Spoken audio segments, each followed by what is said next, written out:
नमस्कार दोस्तों, आज की इस सैड स्टोरी हिंदी में हम दिव्या की दर्द कहानी बताने वाले हैं। कभी कभी अपनों के लिए अच्छा सोचना कब बुरा बन जाता है हमें पता भी नहीं चलता। दिव्या के साथ भी कुछ ऐसा ही हुआ। तो आइए अब जानते हैं कि क्या है दिव्या की दर्द भरी कहानी। दिव्या एक मध्यम वर्गीय परिवार से थी जिसने अपनी स्नातक की पढ़ाई पूरी कर ली थी और अब वो अपने घर पर ही छोटे बच्चों को ट्यूशन पढ़ाती थी। दिव्या का रंग गोरा था और वह दिखने में बिल्कुल गुड़िया की तरह थी। दिव्या के माता पिता उसकी शादी के लिए एक अच्छे लड़के की तलाश कर रहे थे। तभी दिव्या के मामा एक लड़के के बारे में बताते हैं।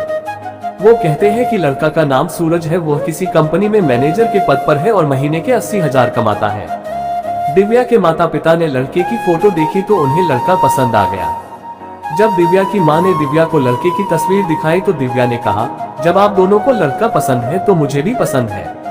अब लड़का और लड़की वालों के परिवार ने मिलकर शादी की तारीख तय कर दी।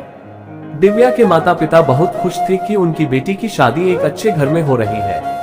पूरे धूमधाम से दिव्या की शादी हो गई। अब दिव्या अपने बचपन के घर को छोड़कर एक नए घर चली गई। कुछ दिन तो दिव्या को अपने माता पिता और अपने घर की बहुत याद आई। दिव्या की शादी के अब महीने बीत गए थे। अब उसके पति सूरज पहले जैसा व्यवहार दिव्या के साथ करता था। दिव्या से वो चिड़ा सा रहता था। सूरज अब न पहले जैसा दिव्या को प्यार करता और न ही उसकी बातों को मानता।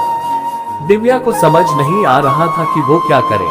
वो बस रोकर अपने दर्द को कम करने की कोशिश करती। एक दिन दिव्या को पता चला कि सूरज सिगरेट पीने के बहाने छत पे जाता और किसी लड़की से बातें करता है। जब दिव्या ने सूरज से पूछा कि आप रोजाना छत पे जाकर किससे बात करते हैं, तो इस पे सूरज ने जवाब दिया कि वो मेरे ऑफिस का फ्रेंड है, बस उसी से बातें करता हूँ और तुम अपने काम से मतलब रखो, ज्यादा CID बनने की जरूरत नहीं है। होली का दिन था। सूरज के कुछ दोस्त उसके घर आए थे। सभी ने घर पर पार्टी किया। उस दिन सूरज का एक दोस्त थोड़ा ज्यादा ड्रिंक कर लिया था और उसने नशे में दिव्या के सामने जाकर कहा, भाभी आप इतनी प्यारी और मासूम हो फिर भी सूरज भाई दिन भर उस घमंडी रिया से बातें करते रहते हैं। लगता है कि आप सूरज भाई का सही से ख्याल नहीं रखते।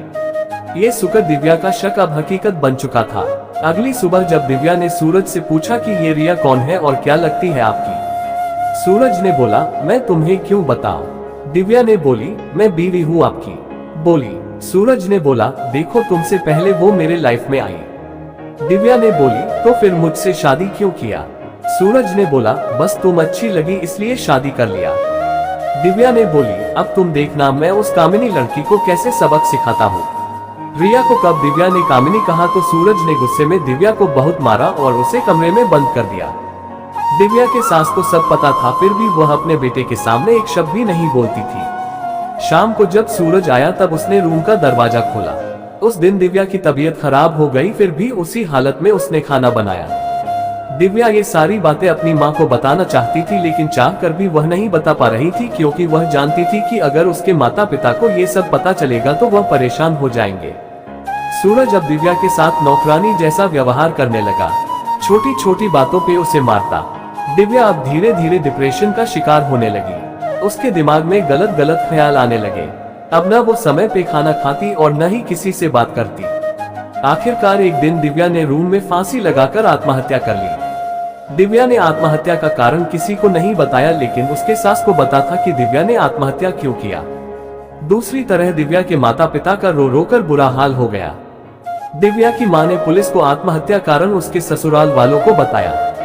पुलिस सूरज और उसके माता पिता को ले गए, लेकिन पैसों के दम पर कुछ ही दिनों में सूरज और उसके माता पिता जेल से छूट गए। जीवन में अक्सर अच्छा दिखने वाला इंसान अच्छा नहीं होता। उसके अंदर कहीं न कहीं बुराई छुपी होती है और वही बुराई किसी की जिंदगी को बर्बाद कर देती है। कुछ ऐसा ही दिव्या के साथ हुआ। तो दोस्तों, आपको ये सैड स्टोरी हिंदी कैसी लगी आप हमें कमेंट्स के माध्यम से बता सकते हैं। अगर आपको ये दर्द भरी स्टोरी पसंद आई हो तो इसे अपने दोस्तों के साथ भी शेयर करें।